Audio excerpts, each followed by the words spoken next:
First, he showed me his hand, and in it, this sphere of energy appeared. And I go, Jesus, what's that? And he goes, this is healing energy. And I go, wow. Jesus. And he goes, that's so funny, your generation. You like to see the swirling energy. And I go, what would another generation of people like to see? And Jesus then transformed his hand into a golden glove. And he goes, someone else from a different generation would have preferred to see a golden glove. Like, your hand is the golden thing that makes the healing. But Dakota, your generation likes to see, oh, you've created an energy ball, and that energy ball is what's going to go in and heal. And I just thought that was interesting how Jesus could change. It's the same concept.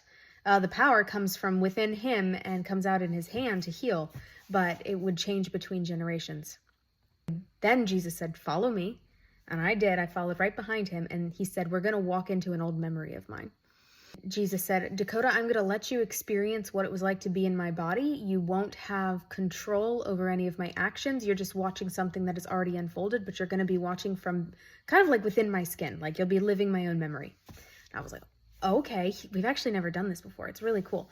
So a few more steps forward and the scene shifted. It became daylight. We were walking on the ground, and there was outside of a city. And Jesus had me bring my spirit into, kind of just join with his body. And all of a sudden I was like, oh, I feel really tall, because he's taller than me.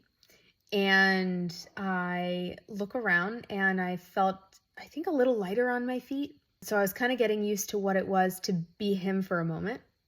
And then Jesus said, all right, now look down in front of you. And down there was a person on the ground, and they had something wrong with their ankle, and which had then caused something to be wrong with their hip, and they couldn't walk anymore. And they were just basically like crouched on the ground, hoping for healing. And Jesus said, Dakota, I want you to pay attention to what happens within my body that you're feeling as this comes about. So excited. I was like, oh my gosh, what if I get it wrong? And Jesus goes, Dakota, it already happened. You can't get it wrong. You can't stop me. I was like, oh, that's a good point. So felt there was the empathy and the compassion. But I felt something rise up, starting sort of from my gut, or Jesus's gut, I guess. And it started in my gut and started to rise up. And what surprised me is that I thought that healing was something that you said the words and God made it happen. But from this feeling that rose, Jesus was not scared of this feeling. And not only that, but he knew what the feeling was going to do. I think maybe my issue maybe with healing is that if I ever feel that, what starts from compassion and then rises into sort of a flush of feeling, whirlpools start going, is I would think, oh gosh, that feels like the power of God, but maybe it won't happen. I immediately deflect it. And then, if any healing takes place, it might be small. Sorry, just reflecting here on what I've tried before. But when I could feel this within Jesus, he knew what was going to happen. And he let it well up within him, within a matter of like 2 seconds, well up within him, and then come out through his hand.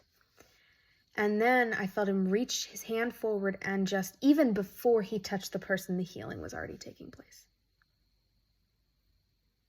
And he touched that person, and that power, it was like, like that's, Jesus didn't make that noise, but that's what it felt like. It was, and what I also realized is that, and Jesus said this right after I felt that, he goes, God partners with the healer.